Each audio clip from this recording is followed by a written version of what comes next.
Stay tuned after the episode for an update on the Boundary Waters in our recent And Then What. Hey everyone, so I'm really jet lagged right now.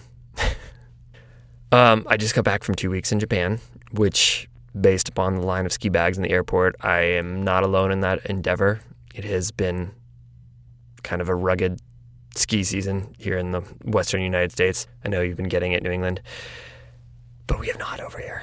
But this trip was planned kind of a while ago. 9 months ago, I got a text from my friend Brian Cole.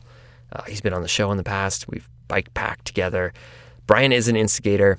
If you plucked him out of Malcolm Gladwell's The Tipping Point, he would be a prototypical connector.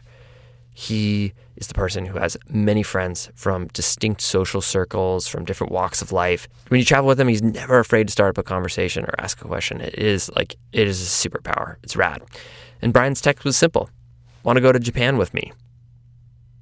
And I mean, the answer was, yeah, of course. Then he forwarded me a note from our friend Nick Wagner, an incredible filmmaker turned ski guide, whose passion for skiing has guided his life from the youngest ages in wild and incredible ways, which have always inspired me. And Nick's text, it read like a ransom note out of a kidnapping or a heist movie. It spelled out the conditions of going on the trip, and I loved it. It read something like this: meet at this, name redacted, airport on the day of January 20th. No geotagged photos, no Strava routes, no GPS, no photos of license plates or street signs or Japanese lettering in storefronts. Buy a flexible last-second change ticket for once you are in Japan. Plans may evolve. It will involve 4,000 to 6,000 feet of skiing and time for deep cultural immersion. The itinerary will be delivered on a need-to-know basis. Leave no trace principles apply. I love the mystery. 20 years ago, I kind of turned down a similar offer from a friend living in Japan. It was a little less mysterious. It was a little more dirtbag, but I had a place to stay, a friend to travel with, someone who knew the country. And I was fascinated by Japan, always as a kid. Zen Buddhism. My favorite writer was the Japanese author Murakami. I was living out of the back of the truck, though, at the time, cobbling together random gigs. And I should have said yes because I had time, but I was probably low on cash. And I should have just said screw it and bought a plane ticket and figured out the rest later. I figured there'd be another opportunity. But my friend left Japan, life got busy, and there wasn't another offer like that. This time, though, I said yes to Nick and Brian. A lot of times in life, we figure out ways how to say no, how to kind of make sure that we have focus in our life. It's a big part of kind of learning how to do the things you love, is focusing on what you want to do and letting go of the other things. But sometimes I feel like that can train us to say that. And it's important to remember the power of yes, of saying yes to wonderful, sometimes illogical options and opportunities that come your way. They're some of the most profound things you can do. Sometimes it makes sense only to you. Sometimes those around you think to themselves, what took you so long? But these experiences, they can lead to incredible places. And our Good, Good, Bad series chronicles this type of trip. Today's episode, I think it definitely hits those notes. For today's guest, saying yes meant going halfway around the world to find themselves on the side of a skyscraper and standing squarely in the very hot spotlight of cultural stardom. My phone was blowing up the day before Alex Honnold climbed Taipei 101 in front of tens of millions of people. It was live streamed on Netflix broadcasts. I'm sure you've heard of it.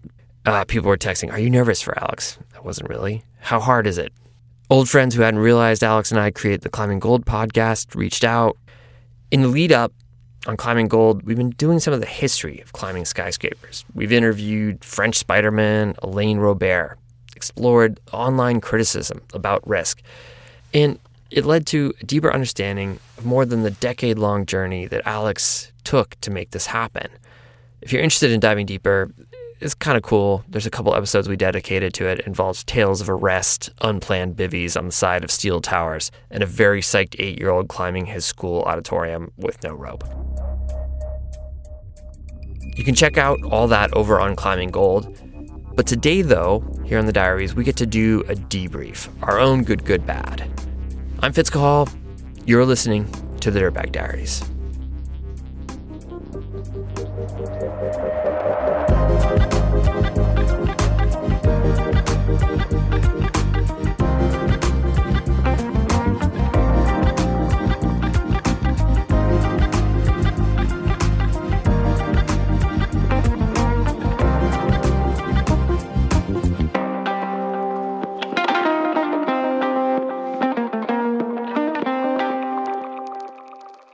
All right, Alex, the no hands rest with the knee bar inside the grate, was it planned or spontaneous?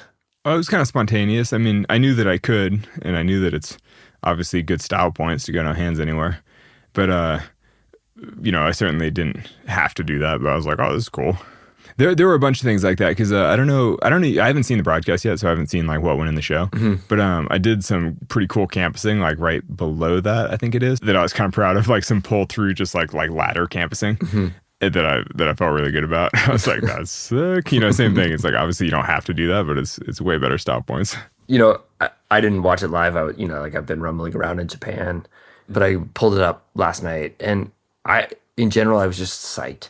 You seemed genuinely happy, and I'm curious, like on a scale of 1 to 10, how much fun was that for you? Because you look like you were having a blast. Oh, it was pretty fun. I mean, yeah, I don't know. On a scale of 1 to 10, I'd say it's like 7 fun. Just 7? Yeah, maybe 8, but like maybe 8. Okay, but it is kind of stressful.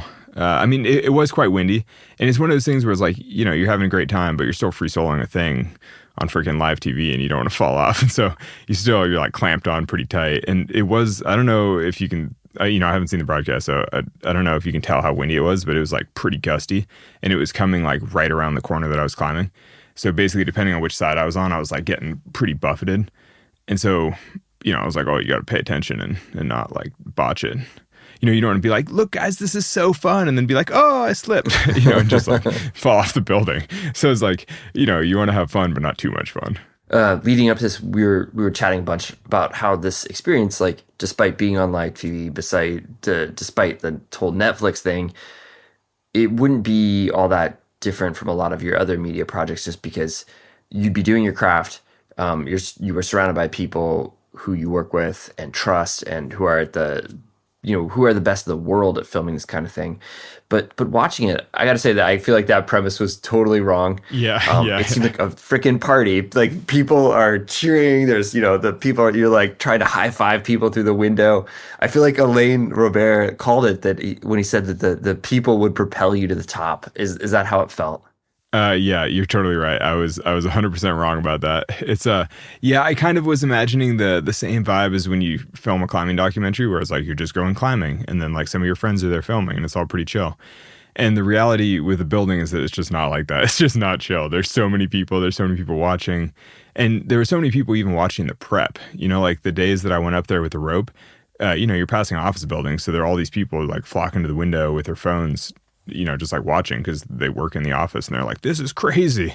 And that's totally to be expected and totally understandable, but it does really change the vibe.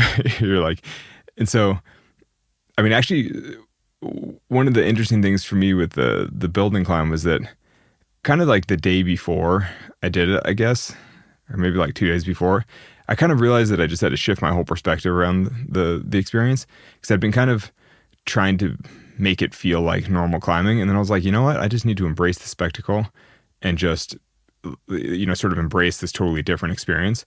And there were a couple things about that made it better, basically. Yeah. Like rather than chafe against the way you want it to be, just kind of embrace the way it actually is. And I was like, but the thing about it is like one of the main challenges with the building, the physical challenge, comes down to pacing, basically. The faster you do it, the harder it is. And so if you take your time and just kind of slow down and wave at people and sort of enjoy yourself, it kind of makes it easier, because you just naturally pace better.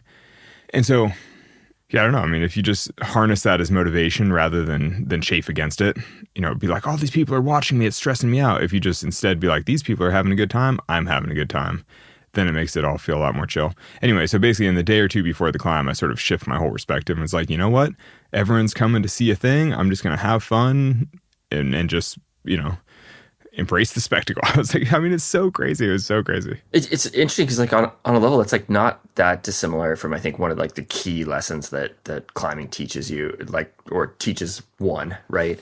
And I feel like everyone kind of learns that you have to like kind of let go of how you think a process is going or how you think a climb is going to go, and just be there for the ride. And like that's like I think something that you learn, you know, if you throw yourself at something when you're younger, you have to remind yourself of that when you get older. It's like such a core learning of climbing, of being like, yeah, with climbing, you learn that over and over with conditions and like conditions on the project, and like, well, I want it to be one way, but it's not. So I just have to show up and do my best. Yeah. This is just like a whole different set of conditions though, because it's all people basically. It's like, you know, crowds of people cheering and the whole thing. But once you sort of, and in some ways actually, you know, I've always, like you watch World Cup competitors and stuff who like pump their fists at the crowd and like get the crowd all amped up. And I always kind of saw that as like, I don't want to call it showboating, but like, you know, I was like, oh, that's weird. But now I actually have a lot more, I don't know if compassion is the right word, but a lot more understanding around that, where I'm sort of like, oh, well, if you're going to have to perform in front of a crazy crowd, which is basically very, very stressful, it's like you might as well embrace the whole thing and be like, the crowd is here to have fun. I'm here to have fun. Let's have fun together, and then just have an experience together. Because, I mean, that's basically the process that I took, and it did make the whole thing way more fun. And now I kind of realize that competitors and like people going to the Olympics and all that kind of stuff, I mean, they must have all sort of independently gone down that whole path themselves as well, where at least for many of them, I suspect they would prefer to not have a crowd there watching while they're bouldering, you know, because they're probably like, oh, this is so stressful. But then if you get over that and you're just like, well, the crowd's here to support me and cheer and have a good time, so I might as well put on a good show and have a good time with them. Yeah. Yeah, you've become an entertainer in a way. Like I remember I remember when we interviewed Hamish MacArthur about his Olympic experience, where he like kind of came out of nowhere, and he was just like, that was what his mindset was going into the whole thing, of being like, well, I'm just here to entertain the crowd. And like that was kind of how we got through it. So it is kind of funny when you realize, like, I mean, sports are such a powerful thing in our society. You know, they're such a vehicle, they're escapism, but they're also this incredible conveyor of stories. And you realize like the entertainment is part of it. Like that showmanship is part of the whole thing in that setting. Yeah. Yeah. I was like, what a weird week in Taipei, you know? Yeah, the whole process, the whole week in Taipei, it seemed like the people were wonderful. Like, were there like moments aside from, you know, climbing a giant building that stood out to you? I mean, it basically would have been this totally idyllic, great week in Taipei. You know, I went to the bouldering gym a few times. I had a couple great sessions on the new moonboard set. I'd never climbed on the 2024 moonboard, had a great time. It was like, oh, I feel strong, having fun. Like, went for some hikes in the mountains. You know, my wife, you know, Sonny came out and we had, I don't know, 4 or 5 days together without the kids, which is like our first time since we had kids that we were just like on a trip together. So, I mean, basically it's like a vacation trip and totally idyllic, except that the whole thing is kind of, you know, filtered through this. You added one day of work into it. One day of work, which kind of added a certain color to the whole week, where you're like, well, it's kind of stressful, especially because the forecast was horrible the whole time. And so it's kind of like when you're on a trip and you're like, well, I'm confident that the trip will work out, even though the forecast looks terrible and I'm not sure it'll work out, but I just have to believe, you know? And so, yeah, it would have been like a totally idyllic week in Taipei, but instead it was all slightly colored by this like stressful, and, you know, like from my hotel room, you could see the video village where they do all the live work. And it's like, I don't know, 10 tents and a couple trucks and like all these people working. I mean, it's this insane production to do a live show like that. And so every time I look out the window, I'm reminded that there are all these people sort of counting on me to do a thing. But then it's like raining and you're kind of like, I'm not sure if I can do the thing. You know, you're sort of like, oh, it's a little stressful. Everybody hikes. No matter what sport you're doing out there, you're going to do a little hiking. It's awesome. Moving through the woods, spending time on the trail with a friend, with a family member, even a new friend. Oboz Footwear knows nothing in the world unifies the human-nature connection more than the shared love of hiking. Oboz set up camp in the legendary hiking and backpacking hub of Bozeman, Montana. With millions of acres of peaks, valleys, rivers, and the greater Yellowstone ecosystem in their backyard, Oboz has made the most out of its natural R&D lab. They create footwear that delivers unmatched fit, unrivaled feel, and exceptional performance to give you the tools you need to get out there and really love hiking. To find your next pair of footwear, check out obozfootwear.com/lovehiking. Thanks, Oboz, for supporting the show. All right, this year, is action-packed with me. There's a ton of travel. One of my favorite parts about traveling is I enjoy the food wherever I am. I eat what I'm served. But that said, I know I need to take care of myself, so Kachava's been my little extra super tool. I just got back from Japan. I brought it, had Kachava every single day as sort of a supplement to keep me full. We were out in the mountains, moving around, traveling, exploring, sometimes big runs in the city. Basically, it helps me balance my nutritional needs. Kachava's whole body meal shake keeps your body and mind nourished all day. With 2 scoops of Kachava, you get 85 plus superfoods, nutrients, and plant-based ingredients. And with vitamin C and zinc and probiotics, I'm giving my immune system a little extra nourishment as I travel, which we all know we need. You can try Kachava risk-free with their Love It guarantee. Whatever your goal is this year, stick with it. Goals are good. Go to kachava.com and use the code DIARIES for 15% off. That's Kachava, KACHAVA.com, code DIARIES for 15% off. Did you hear any of the all the drama with the building? So I went there in September for a scout where we got all the like photos and video that they used for the trailer and things like that because they need like the marketing materials. But so in September, I went there basically just to determine whether or not the building was possible. Because I hadn't been there in 12 years and, I remembered it being possible, but you're sort of like, before we commit to making a TV thing, we should like make sure that it's actually possible. So I like re-climbed it on top rope, but in September it was 90 degrees, 90% humidity. It was insane. And so I managed to climb it, but I was like, I wore gloves at the bottom because my hands were burning and it was insane. But I was at the time struck by how clean the building was and how nice it felt. And I was like, that's cool. Anyway, so I come back in January to actually do the thing for this show. And we get there and the whole building is coated in this like grimy soot because they do a crazy fireworks display for New Year's. And apparently the fireworks like basically coated the building. Have a residue. Yeah, totally. Yeah, so it felt like bicycle grease. Like after climbing like 1 or 2 floors, my fingers would be coated with like black like bike grease, it felt like. And so naturally that made it feel really freaking slippery. I was like, whoa, like this is terrible. And so I climbed the building, but I was like wiping my hands like every move or two. So I was like, this is insane. And my shoes were so dirty. And so I was like, this is kind of stressful. And then it was raining. And I was like, with the rain, I couldn't interface with the building at all. Basically like once it's wet, I like couldn't hold it at all. It's just like impossibly slick. Yeah. And so I was like a little stressed, I felt very good. I was like, it's like when you're confident you can do something, but then at the same time, you're kind of like, well, I can't do it right now and I can't do it in these conditions, but I believe I can do it, and I was like, oh, geez. But then the rigging team, who are all freaking world class, like literally the world's best riggers, they basically the rigging team like cleaned the whole building roughly, or kind of did like 80%, where it's obviously not perfect, but it's like pretty good. And they got it like nice, and then the weather got better and it all like worked out fine. But for a moment, I was like, this is kind of stressful. Yeah, right. I remember Alain Robert talking about like when he did it on a rope, just that like it raining and that there was like some sort of vinyl residue or something like that. And that it was like, totally, he was like falling multiple times. Like I could imagine that being rough. Did he say he was falling? Yeah, he said he fell a couple times. That's funny because I read some interview with him where he gave it, I forget, he gave it some grade on like a scale of 1 to 10, I'd give it or whatever. And then I don't know if he was doing this or if the person doing the interview like translated that, but they're like, in French grades, that's like, a 5+ or a 6, but that's like kind of 5.9 or 10- or something. And I was like, I wonder if he really said that because I don't think it's 5.9. You know what I mean? I was like, I don't think it's 10-. I was like, I think it's pretty freaking hard. Yeah. I logged it on 8A as a 7A, like 11D. But the Southeast Arrête is a 11D, nice. classic route. But yeah, it's interesting with grades because like if you climb really slowly and take your time, I'm like, maybe it's a bit easier. But I don't know, that was kind of my subjective grade. I feel like, you obviously were talking about it, but you were cracking jokes with the announcers. You were, like kind of like making eye contact and interacting with people inside the buildings. Were there moments where you were like, no, now I need to concentrate?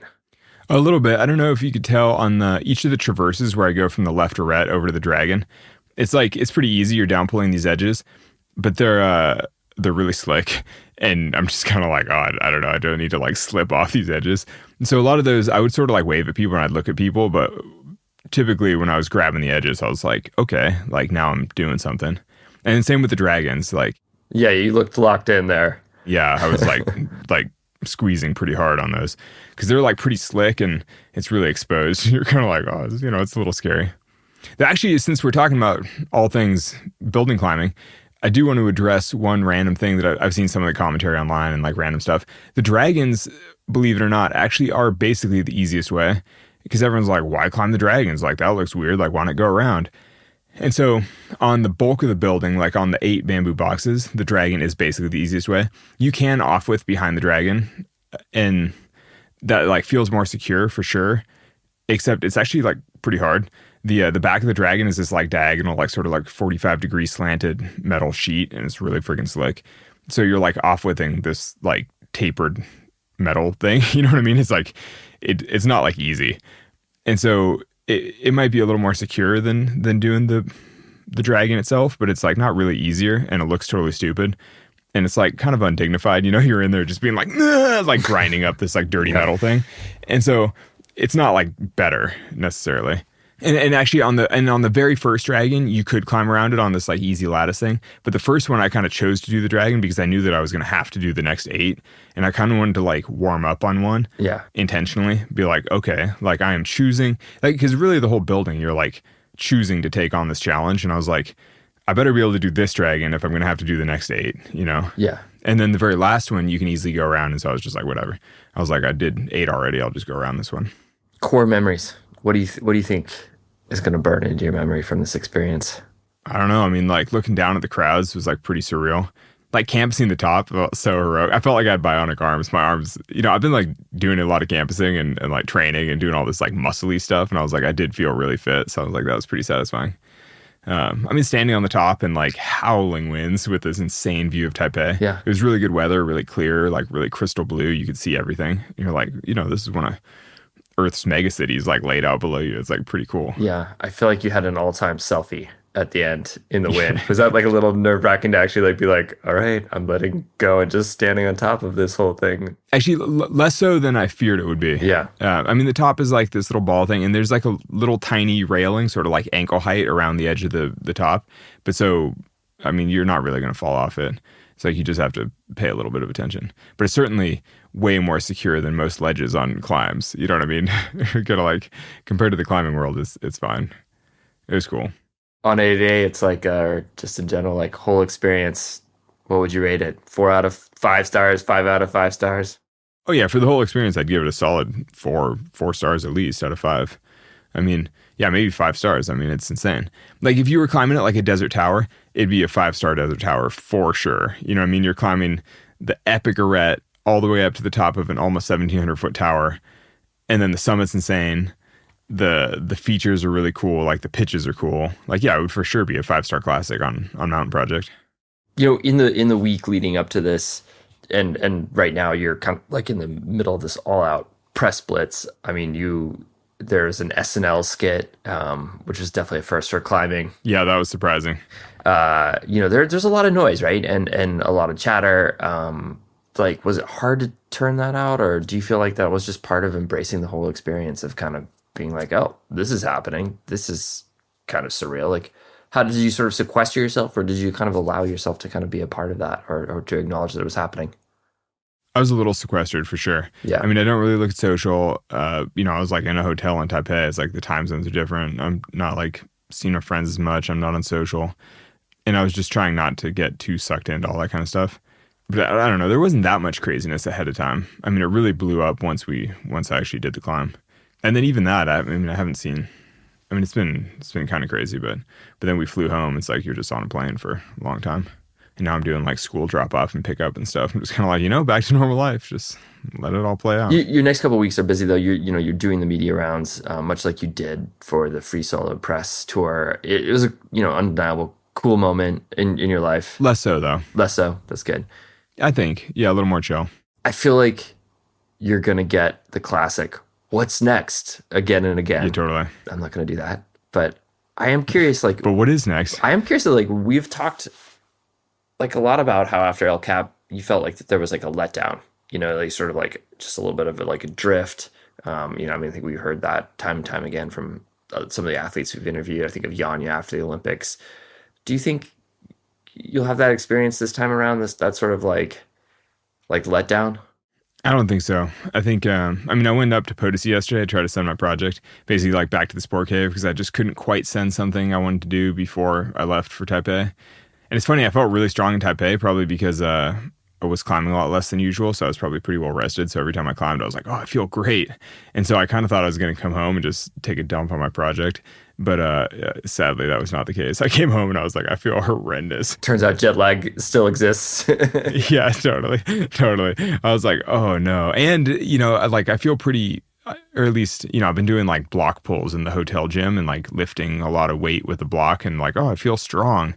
But then when I got onto some like mega cave project, I was like, I'm so pumped, like I haven't gotten pumped like that in a minute. And I was like, okay, well, anyway, we'll see. I'm going back tomorrow.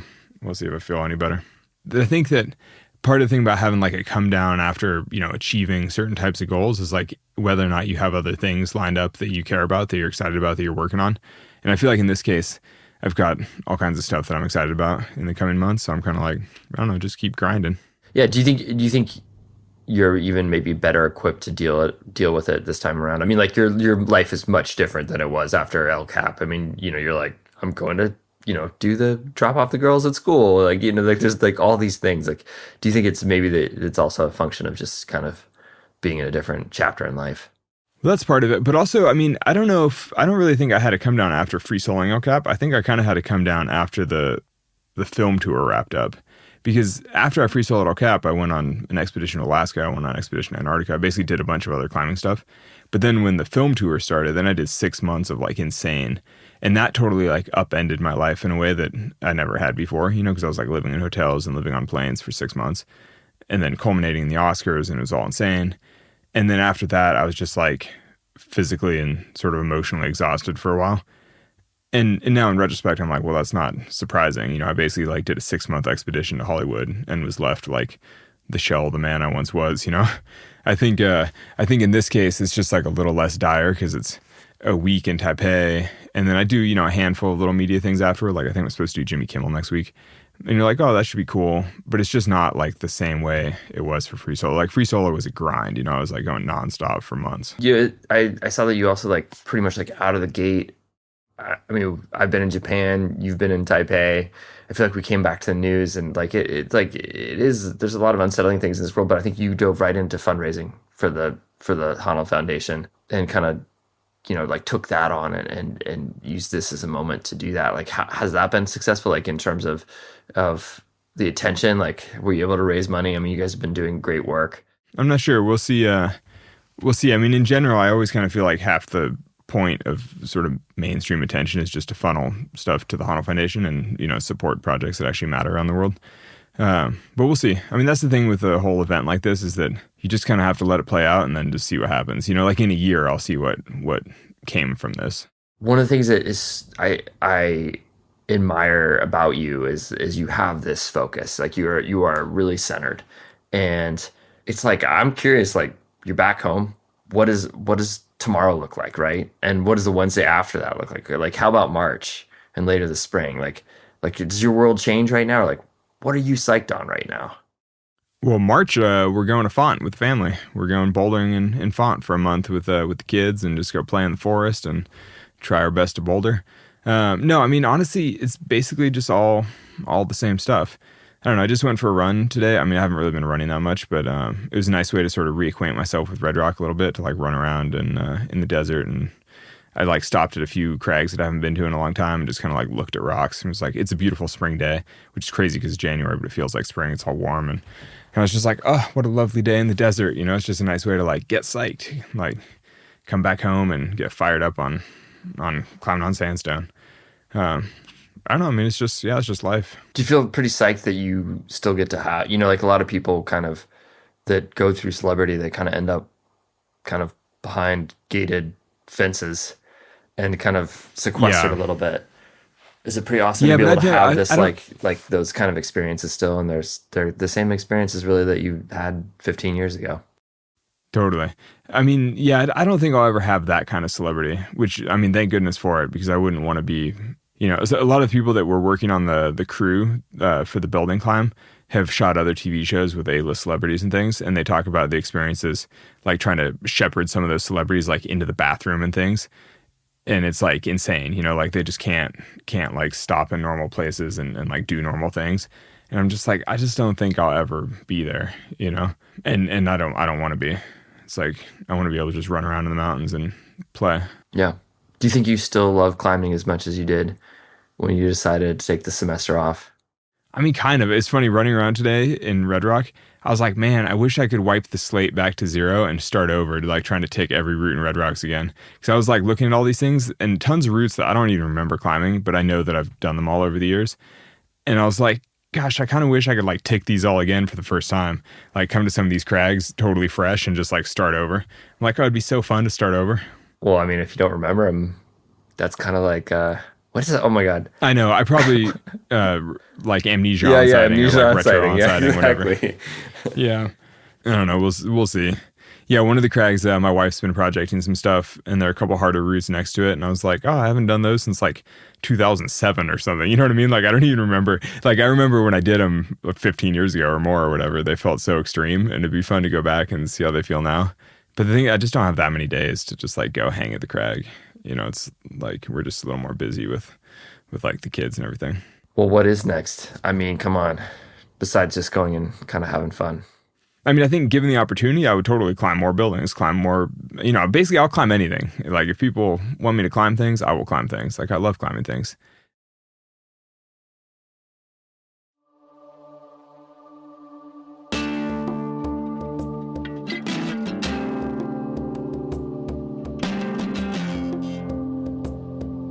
Our stories come from friends, like Alex, and from friends of friends, and from you, our community. If you have a compelling idea for a guest or a story lead, please give us a shout. You can email us at editor@ducktapethandbeer.com. We read every single message. Thanks to the folks who have recently become Diaries Plus members, and to those of you that continue to support. We never imagined that you would be powering this show, but that's the truth. Listener support accounts for the majority of our budget. That is incredible. We didn't understand that would be the case when we launched it. You're the difference between the show being here and not. We've seen a ton of podcasts close down in the last few years, and we are surviving because of you. Want another way to help? Write us a review on Apple Podcasts. It helps others find the show. Music today from Tahif Atiak and Brendan O'Connell. The tracks are courtesy of the artists or Track Club. Jacob Bain and Nis Koto composed our theme song. You can find the artists at our website, dirtbagdiaries.com. This episode was produced by Marco Seiler Gonzalez, Evan Phillips, and me. Becca Cahal is our executive producer. I'm Fitz Cahal, and you've been listening to the Dirtbag Diaries. Thanks for tuning in.